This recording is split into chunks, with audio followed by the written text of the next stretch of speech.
Hi viewers, welcome to our channel. ప్రస్తుతం మనతో పాటు సీనియర్ జర్నలిస్ట్ జయదేవ్ గారు ఉన్నారు. వారితో ఒకసారి డిస్కస్ చేద్దాం. సార్ నమస్కారం. సార్ నమస్తే అండి. సార్ ఏబి వెంకటేశ్వరరావు గారు మరి ఆయన పైన సుప్రీంకోర్టు సస్పెన్షన్ అయితే ఎత్తివేసింది. అంతకుముందు మాజీ ఐపీఎస్గా ఉండేది సార్ ఆయన. వైసీపీ ప్రభుత్వం రాగానే ఏదో సమ్ దేశద్రోహం చేశారని చెప్పేసి ఏదో సస్పెన్షన్ విధించారు. ఇప్పుడు ఆ సస్పెన్షన్ ఎత్తివేశారు సార్. అసలు అప్పుడేం జరిగింది, ఇప్పుడు ఎందుకు ఈ కేసు ఇలా ముందుకు సాగింది సార్? మీ ఒపీనియన్ దీనిపైన? ఫస్ట్ ఆఫ్ ఆల్ నేను కొంచెం క్లారిటీ ఇద్దాం అనుకుంటున్నాను. మాజీ ఐపీఎస్ కాదు, ఆయన ఐపీఎస్ ఆయనే. ఇంటెలిజెన్స్ వింగ్కి ఐజీగా ఉండేవారు, చీఫ్గా సంథింగ్ ఉండేవారు ఎప్పుడు చంద్రబాబు గారి హయాంలో. సో అదే ఆయన చేసిన తప్పేమో నాకు తెలిసి. ఎందుకంటే చంద్రబాబు గారి హయాంలో ఉన్నారు కాబట్టి ఈయన ఖచ్చితంగా ఫేవర్గా ఉంటాడని ఉద్దేశమో, లేదంటే మరే ఇతర కారణాలు. ఇప్పుడు వీళ్ళకి అనుకూలంగా వీళ్ళు తెచ్చుకున్నట్టు వాళ్ళకు అనుకూలంగా తెచ్చుకున్నారనే ఉద్దేశంలోనూ ఏంటో ఆయన్ని చాలా ఇబ్బందులు పాలు చేశారు. ఒక సీనియర్ ఐపీఎస్ ఆఫీసర్ని ఈ విధమైన ఇబ్బందులు పాలు చేయడం అనేది కొంచెం ఎవరికైనా చాలా ఇబ్బందికర, అంటే మానసికంగా వేదనకు గురైనట్టుగా ఉంటుంది. అయితే ఇతను ఎప్పుడైతే వీళ్ళు వైసీపీ ప్రభుత్వం వచ్చిందో, ఇంకా ఏబి వెంకటేశ్వరరావు అనే వ్యక్తి కంప్లీట్గా చంద్రబాబు గారి హయాంలో చాలా అవకతవకలు పాల్పడ్డారని, నిఘా సంబంధించిన పరికరాలు, ఇంటెలిజెన్స్ సంబంధించిన ఏవైతే అవసరమో వాటికి ఆయన కొద్దిగా స్కామ్ చేసి డబ్బులు నొక్కేశారని, ఏవో. ఇప్పుడు ఒక వ్యక్తి నచ్చనప్పుడు ఎన్నైనా చెప్పచ్చు. నచ్చాడంటే ఆడు ఎంత ఏదో పే చేసినా బాగున్నాడు అన్నట్టు ఉంటుంది.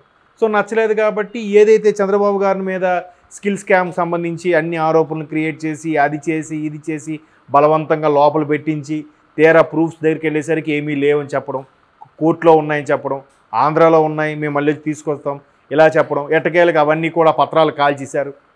ఇవన్నీ జరిగాయి కదా.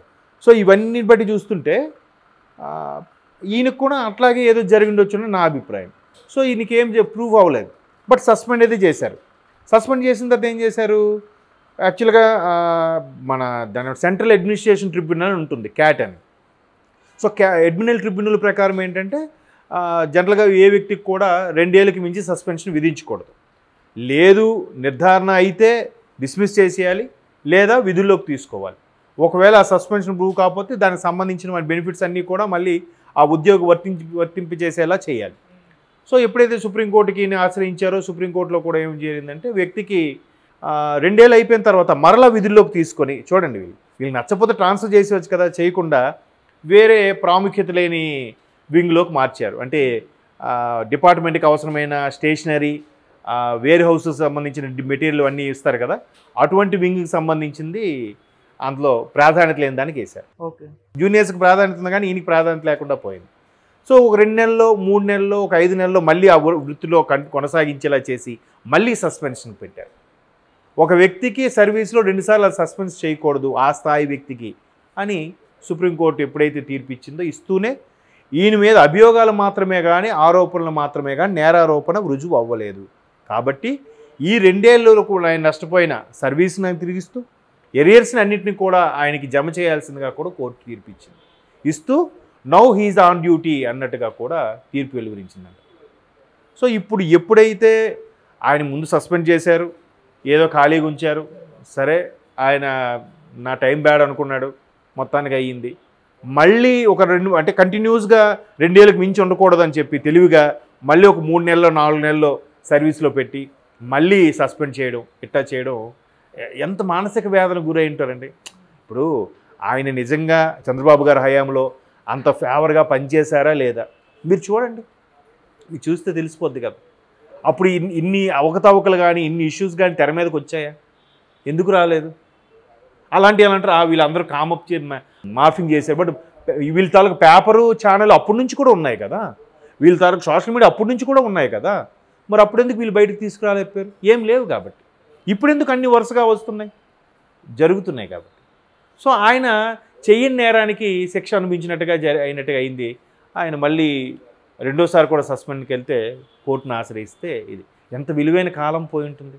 ఎంత ఇప్పుడు ఆ బ్యాచ్మేట్స్లో కానీ లేదంటే కుటుంబంలో కానీ ఎంత ఇన్సల్ట్గా ఫీల్ అవుతారు కదండి. ఏం లేకుండా జనరల్గా అందరూ ఏమనేస్తారు, ఏదో చేసే ఉంటారు లేరా అనేస్తారు. కానీ ఇప్పుడు ఆ తీర్పు ఇచ్చిన నేపథ్యంలో వీళ్ళేవి ఆధారాలు సబ్మిట్ చేయలేని నేపథ్యంలో కడిగిన ముత్యంలో బయటకు వచ్చాడు కదా ఆయన. ఇప్పుడు ఆన్ డ్యూటీ, సరిగ్గా ఎన్నికలు ముందు ఎట్లా ఉంటుంది ఆ కసి, ఆ నిజాయితీకి ఉండే ధైర్యం.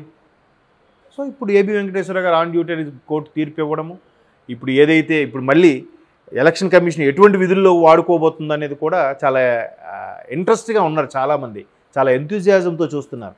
ఏబి వెంకటేశ్వర అసలు ఇప్పటి కరెక్ట్గా సర్వీస్ అన్నీ ఉంటే డీజీపీ స్థాయిలో ఉండాల్సిన వ్యక్తి కదా.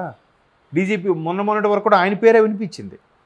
సో బట్ ఈ సస్పెన్షన్ ఆరోపణలు ఎదుర్కోవడం వల్ల, సర్వీస్లో కొంచెం ప్రాబ్లం రావడం వల్ల డీజీపీగా ఉండాల్సిన వ్యక్తి ఇలా అయిపోయారు కదా.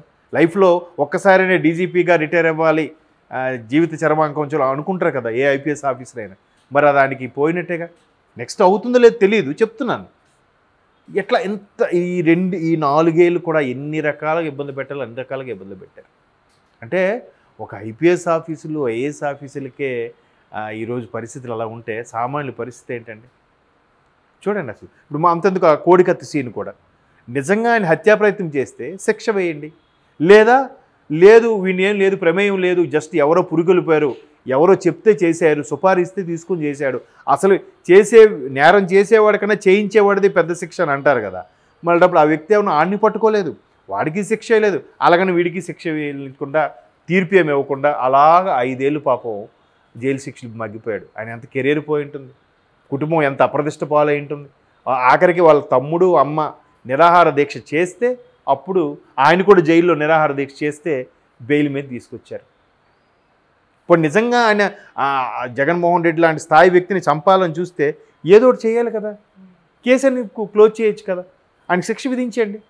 10 ఏళ్ళలో 12 ఏళ్ళలో శిక్ష విధించి లోపలేస్తే అయిపోయేది కదా. సగం 5 ఏళ్ళ శిక్ష అయితే ఇంకో 5 ఏళ్ళు బయటకు వచ్చేసేవాడేమో కదా. ఇప్పటికి ఇంకా తేలలేదు చూడండి, బెయిల్ మీదే ఉన్నాడు ఆయన. ఎక్కడికి ఫ్రీగా పోలేడు, ఏమి చేయలేడు. ఎక్కడికి వెళ్ళా కూడా వీడు బెయిల్ మీద పలానా కేసులో బెయిల్ మీద ఉన్నాడని ఉద్యోగం కూడా ఇవ్వడు. ఎలా బతుకుతారు కుటుంబం? అంటే ఎన్ని రకాలుగా ఎంతమందిని ఇంత ఇబ్బందులు, ఆ పదవి కోసం ఇంతమందిని ఇన్ని రకాలుగా ఇబ్బందులు పాలు చేయాలా, వాళ్ళు ఉసురు పోసుకోవాలా? చూడండి అసలు అది. కాబట్టి ఏబి వెంకటేశ్వర గారు నిజంగా కరెక్ట్గా ఎన్నికలు పోలింగ్ ఇంకా ముందుంది, నెక్స్ట్ కౌంటింగ్ కూడా 4 అంటే ఆల్మోస్ట్ ఒక 20-25 రోజులు ఉంది ఆయనకి సరైన డ్యూటీ చేయాల్సిన అవసరం. ఇప్పుడు ఖచ్చితంగా ఇప్పుడు ఇంకా ఆయన అలా మచ్చపడి ఆయన మీద బురద జల్లారు కాబట్టి ఇంకా దేనికి తలవకూడదు. ఆయన సిన్సియర్గా నిజాయితీగా ఏ పార్టీకి కూడా ఇంకా ఇది అవడు. ఆయన సిన్సియర్గా వెళ్తాడు. ఆయన చూస్తున్నాండి. ఎందుకంటే ఐపీఎస్ వాళ్ళు నిజంగా ఇప్పుడు ఏ ప్రజాప్రతినిధి అయినా ఎవరైనా సరే మ్యాక్సిమం సివిల్ సర్వెంట్స్ కరెక్ట్గా నడిపించేస్తే అన్నీ సర్దుకుంటాయని. ఐఏఎస్లు కానీ ఐపీఎస్లు కానీ వీళ్ళు కరెక్ట్గా ఉంటే అన్నీ చకా నడిచిపోతాయి, అన్ని క్షణాల మీద నడిచిపోతాయి. వీళ్ళే అంతా లా అండ్ ఆర్డర్ కంట్రోల్ చేసుకుంటారు. అక్కడ ఐఏఎస్లు అందరూ కూడా మొత్తం సిస్టమ్ అంతా కూడా వాళ్ళ గ్రిప్లో పెట్టుకుని అడ్మినిస్ట్రేషన్ అంతా వాళ్ళు చూసుకుంటారు. శాఖాపరమైన చర్యలు కూడా వాళ్ళే తీసుకుంటారు. ఇంకా వీళ్ళేం జస్ట్ ఇంప్లిమెంట్ ఇలా చేస్తే బాగుంటుంది, దీనికి ఇది ఓకేనా, దీన్ని సైన్ చేస్తాం, దీనికి సైన్ చేస్తాం. ప్రజాప్రతినిధి సీనియర్ ఐఏఎస్ ఆఫీసుల సలహాలు సూచనల మీద ఫాలో అయిపోతే బ్రహ్మాండం ఉంటుంది.